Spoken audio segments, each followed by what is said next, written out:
সারা রাত প্রচণ্ড যন্ত্রণায় কাঁদতে কাঁদতে সকালে আমি জ্ঞান হারাই। আমার প্রতি করোনা হয়েছিল বলেই হয়তো আমাকে উপজেলা প্রাইভেট হসপিটালে নেয়। সেখানে আমার সিজার হয়। ততক্ষণে আমার বুকের মানিক আমাকে ছেড়ে চিরতরে চলে যায়। বাচ্চা মারা যাওয়ার জন্যও নাকি আমি দায়ী। কত কথা, কত অপমান করেছে আমাকে। আমার শাশুড়ি আমাকে অনেক কথা শুনিয়েছিল। তারপর আমাকে কেবিনে দেওয়া হয়। কেবিনে দেওয়ার পর আমাকে কি যে অপমান, কি আর বলবো।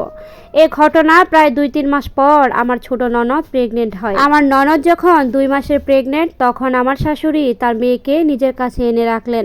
তাকে বললেন, তোর যা কিছু দরকার তোর বৌদিকে বলবি, একদম বিছানা থেকে নামবি না।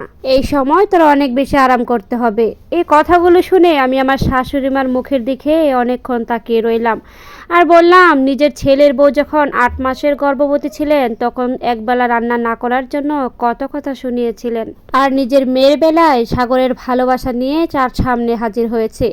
এখন বুঝতে পারি আজকাল শাশুড়ি কেন বৌমার প্রিয় হতে পারে না, কেন বৌমারা আজকাল তাদের শাশুড়িকে দেখতে পারে না, কেনই বা তার ছেলের বউ শ্বশুর শাশুড়িকে বৃদ্ধাশ্রমে রেখে আসে। আমার শাশুড়িকে আমি বললাম, আচ্ছা মা, আপনার কি মনে আছে আপনি আমার সাথে কি কি করেছিলেন? আমি যখন 9 মাসের গর্ভবতী ছিলাম তখন আপনি আমাকে রান্নাটা পর্যন্ত করিয়ে নিয়েছিলেন, আর এখন নিজের মেয়ের বেলায় বলছেন তার ভাবিকে বলতে। এই কথা শুনে আমার শাশুড়ি বলল, ও তোমার ননদ, এইটুকু করবে না? আমি বললাম, হ্যাঁ করব তো। আমি আপনার মতো পর আপন করি না, আপনার মতো নিজের মেয়েকে এক নজরে আর ছেলের বউকে আর এক নজরে দেখি না।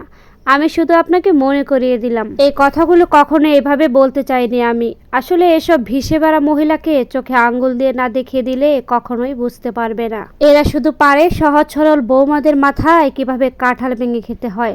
আজ আমার অনেক খুশির একটা দিন ভাই। আজকে আমার ননদের ডেলিভারির দিন। শাশুড়ি মার তখন থেকে কত ভালো ভালো পরামর্শ, ভালো ডাক্তারের কাছে নিতে হবে, ভালো হসপিটালে নিতে হবে, আরও কত কি। আমার শাশুড়ির কথা মতো উপজেলার ভালো একটা হসপিটালে আমার ননদকে ভর্তি করা হয়। নিজে টাকাও দিচ্ছে। অথচ আজ থেকে 9 মাস আগে এই মহিলাটি আমার সাথে কি করলো। আল্লাহ এদের খুশি আরও বেশি বাড়িয়ে দেখ। সেই দিনের কথা, সেই দিনের সব কিছু আমার বারবার মনে পড়ে। আমি আজও ভুলিনি।